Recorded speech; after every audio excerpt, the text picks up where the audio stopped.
Drawing is fun, and painting can be relaxing. It doesn't always have to be more complicated than that, though artists, if they excel at anything, certainly excel at overcomplicating things. Greetings! My name is Zach, and I'm an artist and an art teacher. In this episode of the podcast, I am following up on what to do next artistically after finishing high school, college, or whatever your life was up until this point. In the last episode, we talked about art careers and prepping for them, from my reflections on being an art teacher for 11 years. In this episode, we are taking a look at another side of the same coin: what to do with your art if you decide not to pursue a career in the arts. If you are enjoying these podcasts, please consider subscribing and liking. It helps a ton. For many artists, the goal isn't necessarily to make a career out of it, though perhaps that thought persists in the back of our minds, but just to make sure it stays in our lives. Art is good for you. It is a hobby, it is soulful, and it is engaging. So assuming that if you are listening to this, I don't need to prove to you that art is fun, it's all that is right in the world, and it's certainly worth putting your time into, I'll just go with some strategies on helping make sure that that happens. How to make sure you have a successful hobby of making art. Let's dive in. This first area of focus I have lovingly dubbed fluffy goals. Though you might not be driving toward a particular job or industry, it is still advantageous to have a goal in mind artistically. Now, ironically, here it is more about the justification to yourself or others. You need this goal less for progress and more for reminding yourself why you ought to put time into it instead of watching Netflix. Or in conjunction with that, Netflix has some rad shows. So this is more about just reminding yourself that art is something you do enjoy, something you have enjoyed over the past couple of years, and something that's worth your time going forward. It's so easy to slip into routines as you move into your adult life that things like art that are not so easily definable or value-driven, they can just fall off. And you will find often that if art was very important to you in your past, that if you allow this to happen, some piece of you kind of goes away with it. So having these fluffy goals just means that you have something that you're looking forward to, something that you're looking toward as far as something that you want to achieve. For many people, these goals might be as simple as, I want to make sure that I put some time into my art so I don't lose my skill. This is very justifiable. If you have spent a lot of time over the course of the last couple years building skills, learning how to draw anatomy or people or animals correctly, you don't necessarily want to lose those skills. Sometimes people keep playing sports after high school for the same exact reason. They just don't want to lose out on it. There may be something ineffable that they can't quite pull out in conversation that was valuable about those things, but they don't want to lose them. Another is potentially just having a goal along the lines of, it's relaxing for me. I have a tendency to keep going and to push and to stress myself out, and something like art can be relaxing and can be good for your soul. For me, music takes this aspect in my life, and I often forget to put time into it. For the last 11 or 12 years, my life has been really based on teaching and art. And so I put a lot of time into those things. Nowadays, I'm putting a lot of time into recordings and things like this. That's great, but my stress relief often comes from music, and I forget to sit down and write songs. I forget to sit down and play guitar. That's a wonderful part of my life that I often just forget. I was going to say forget and neglect and put them together. Forglect.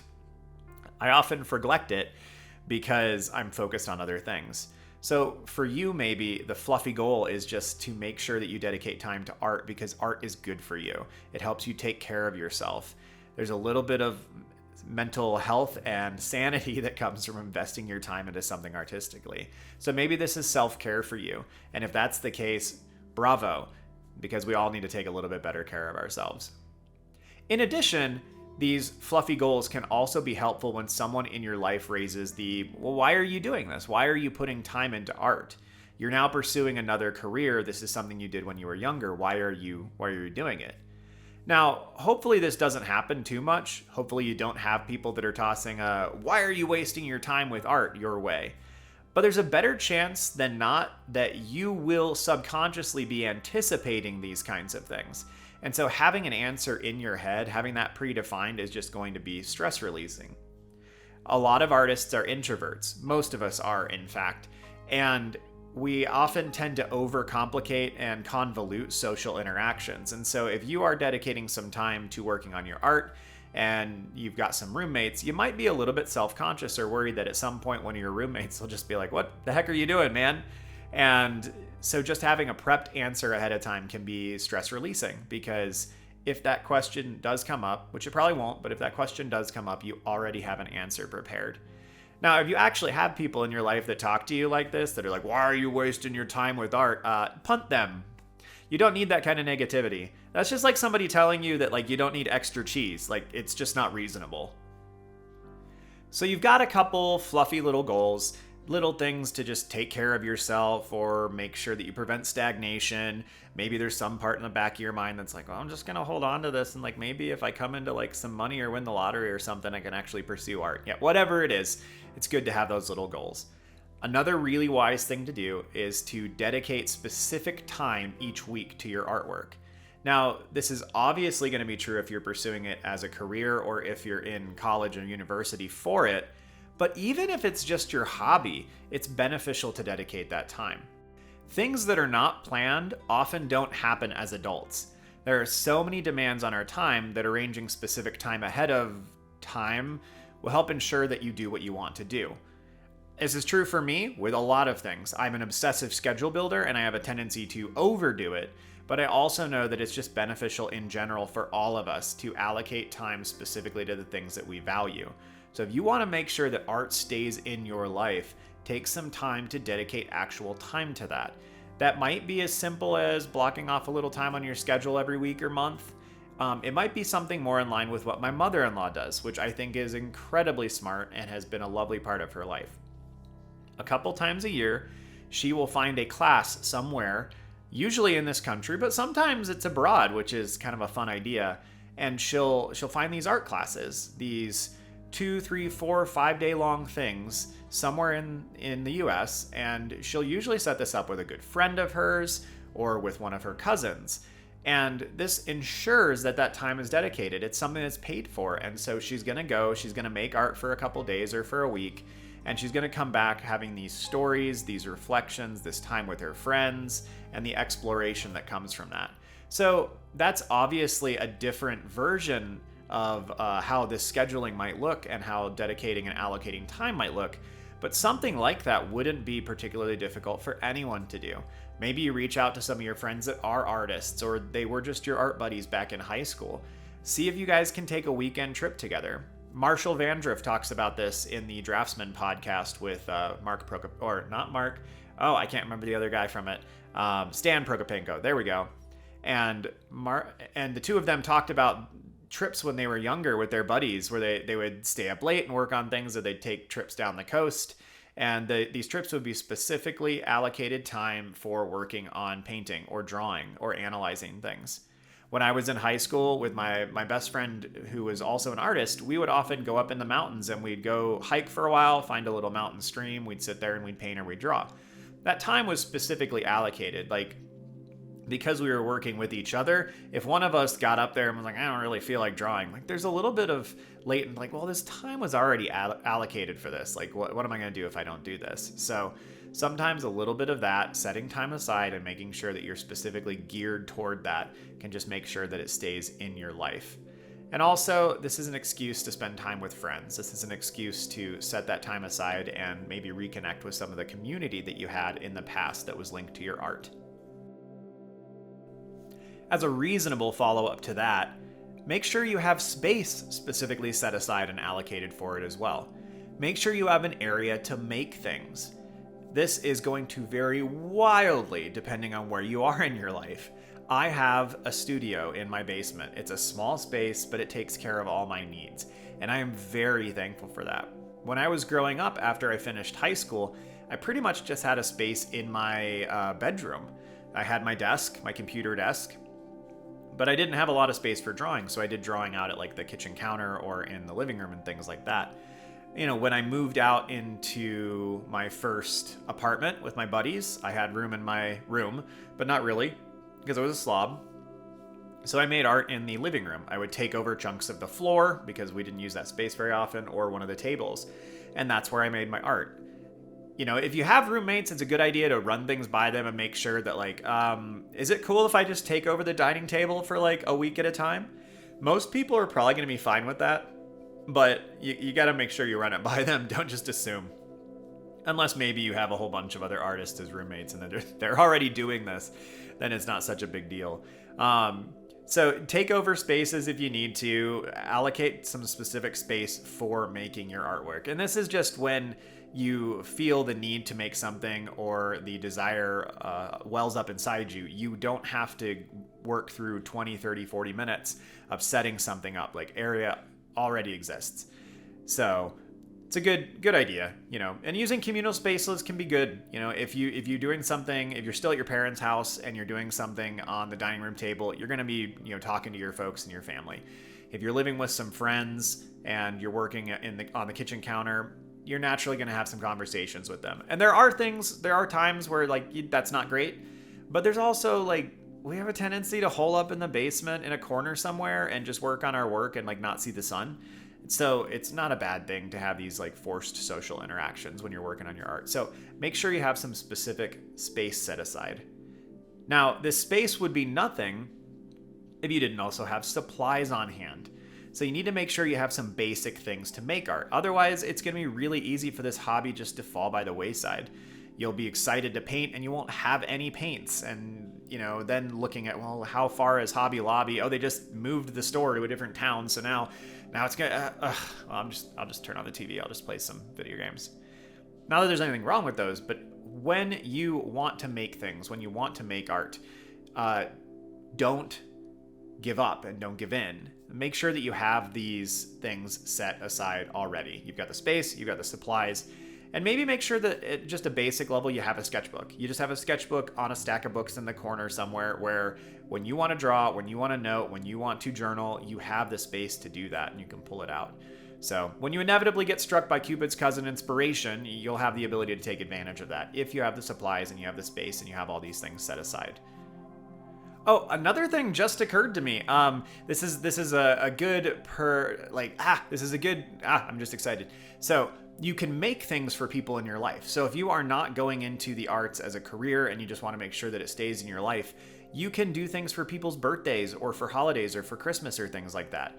So if you are, out on your own for the first time and you're trying to figure out just life and how to be an adult, you're not going to have a lot of money, and art can be one of those wonderful things that you can do for people. It's really emotional, it's heartfelt, and it's something that's important. And your parents or your friends are going to value something that you made for them way more than they're going to value something that you bought for them. And it's probably going to save you money too, which is also a good thing. It's advantageous.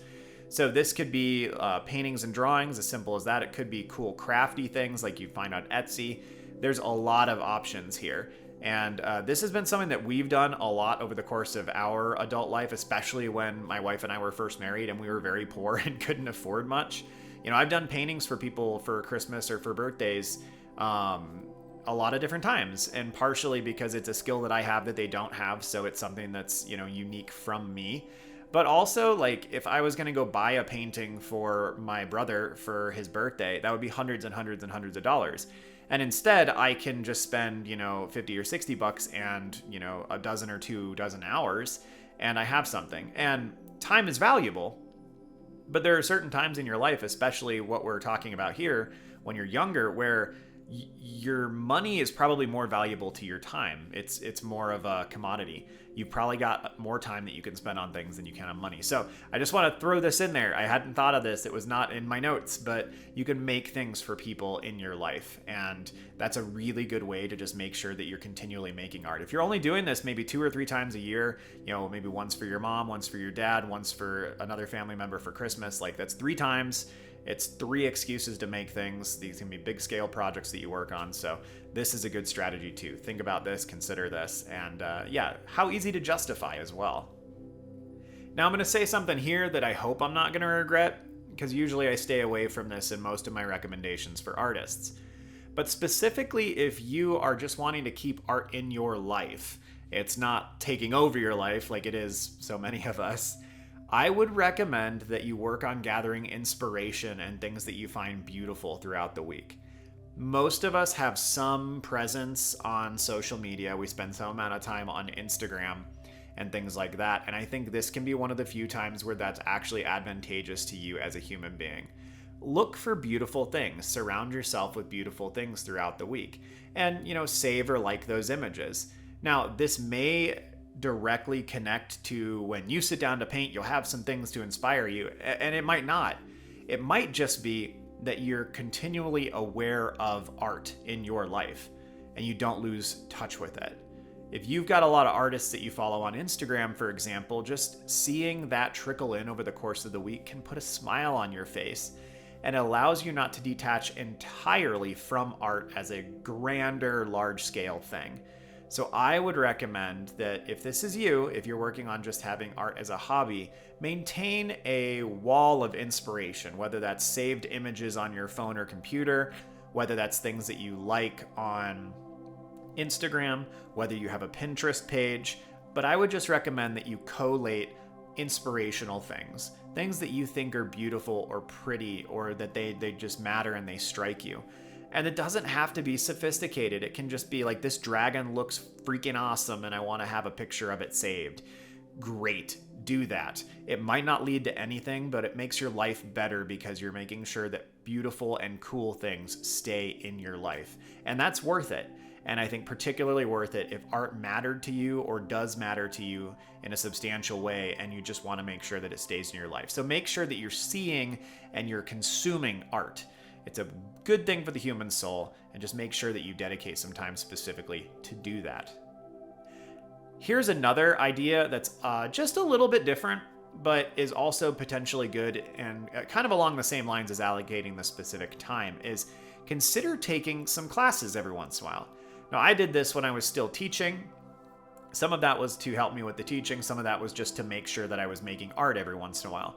But I took a couple classes, and you've heard me mention Marshall Vandriff several times. I took a couple of his classes, and I would do the work, I would take the notes, but it was just enjoyable to be back in an art class. And I was able to communicate, even though I was doing it online. Some of these were during the pandemic. I was doing these classes online, and just participating felt invigorating. It felt good to be back in that environment, to be a part of a community who was learning and struggling together. So I would strongly encourage you that if you want to make sure that art has a role in your life going forward, that you consider taking some classes. Now, most of what I've done has been online, and I've been very happy with that. And most of them haven't been very expensive. Most of the courses I've taken have been somewhere between $30 and $90. And $90 for a class that meets 12 times over the course of, 9 weeks is a reasonable amount of money in my mind. Money might be tight for you, in which case maybe you find a couple YouTube channels that specifically talk about how to draw, how to paint. Maybe you listen to things like this, things that just keep your brain in the artistic world, in the artistic realm. But another thing to consider in the same exact field is maybe look into some local classes. Most towns, unless they're really, really small, have some art community, and they often offer things like painting classes or figure drawing courses. Maybe just look into 1 or 2 of these a year. It's an opportunity to get together with other people. It's dedicated time and supplies to make things, and it can just keep your mind in that realm. Also, you'll have a chance, a real good chance, in either scenario of meeting other people, other like-minded human beings who like the same things you do. You just never know where things are going to go and how things are going to connect. And so spending time in these classes, meeting other humans and struggling and working alongside them can be advantageous for you. It can build relationships. It can let you reconnect with a part of the community that has been valuable to you in the past. And it can potentially link up to some new cool things in your future. Now, again, I've done most of my courses online, and that's just because I'm taking courses with specific artists. But doing it in person is great. And it's also like you're a little bit more accountable. It's harder to, turn off the camera and slip to the side when you're in person. People watch you and people are, observing you. So that might freak you out a little bit, but it's a good thing. It's a good thing to be in a classroom, in a real classroom with other real human beings But, if that's a little daunting or expensive or transportation is difficult for you, the online classes are fantastic nowadays. There are so many options in that realm. I want to shift gears for just a moment. So far, we've been focused on how you can make sure that you maintain this hobby, your time and your love and your joy for art, even if you've decided to go a different route, which is frankly going to be most of us. Most of us do not decide to pursue art as a career. It's something that we enjoy and we love, but it doesn't have that permanent economic place in our lives. But don't give up. If you find yourself over the months and years yearning for something different, seeking to create, to bring things to life, don't ignore those voices. Now, you may find yourself content with your current life, and there's a beauty in that. We should all seek that. And you may find that you miss the creative process too much. Listen to your soul, to your needs, your desires, and don't give up on the artistic life. It's so easy as we get older to find ourselves just wedged in these circumstances of 10,000 decisions that got us to where we are. You may find yourself in a job where you sit down every once in a while, or maybe you just have the epiphany of, oh my goodness, how did I end up here? I had these dreams, these aspirations. It's difficult because you have to make money and you have to exist and persist. And sometimes if you have a family, you don't get to follow your dreams because you have to take care of them and that's your priority. But don't ignore the need to be creative. Don't ignore the need to be artistic. You will be ignoring an essential part of who you are as a human being, and it will be to your detriment. Now, don't shirk your responsibilities and run off into the sunset seeking art because you had this momentary epiphany. But you got to listen to yourself. And whoever your partner is, whatever your life looks like, talk to the people that are important to you about what you're feeling and about these emotions and about these desires. You may find yourself yearning for a career in the arts in the future, and if that desire comes up, don't put it to the side. Don't run headlong into it. Do your research. Think about what the transition might look like. I find myself in a similar situation at this moment. I know for the majority of my life, I always desired to do something artistically, and in some capacities, I did. I went to college, I got 2 art degrees, I spent 1.5 to 2 years after that landscaping, which was not fun, but it made me very, very thankful for where I am now and where I ended up. And then I founded a school, and I taught there teaching art for 11 years. And now I find myself in a different situation where I have the opportunity and the desire to pursue other things artistically. And so I'm working on those things. And I'm in a unique, very perplexing, but beautiful situation. But I'm coming to terms in my mid-30s with decisions that I made and decisions that I didn't make. And trying to process this, honestly, this small sense of grief. Of like, I wish I would have pursued art more passionately when I was earlier. And I don't wish my life turned out in a different way. Things are wonderful right now. But it's okay to have these momentary lapses of regret and to wonder how things would have been. Now, hold on to those feelings for a minute, let them go, but don't ignore those needs. Don't ignore if your brain keeps coming back to you and saying, like, we aren't making anything anymore and we need to be making things. We need to be creating. And try to find a way to incorporate that in your life. And so if that means that it maintains itself as a hobby or you re-engage with that hobby, wonderful, do that. And if you think that you need to start taking steps toward making it a larger portion of your life as you move forward, do some research and start investigating that.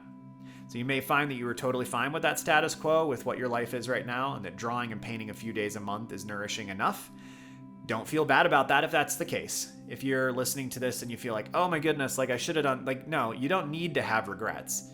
It's this fine line of don't feel guilty if you enjoy your life and the fact that you just engage in art a little bit, and don't feel like you shouldn't have some small regrets if you feel like you should be spending more time. Don't ignore your feelings. Don't be controlled or consumed by them, but analyze them, hold on to them, and then just consider it and think about where you are in your life and talk with whoever is in your life and whoever is important to you.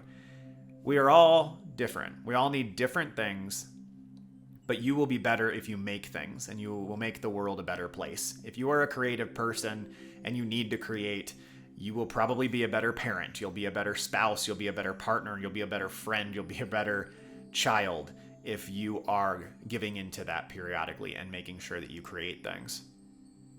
Wherever you are after finishing up with this chunk of your life, making the decisions about your future is difficult. So I hope that some of these points, these discussions, and verbal meanderings have been helpful for you. And I intend to make some more episodes specifically about these things. Handling art as an adult, art school and whether it is for you or not, and how to have a successful hobby of making art moving forward. As always, thanks for tuning in. Please consider subscribing and liking the video if appropriate. And have a good one, y'all. See you soon.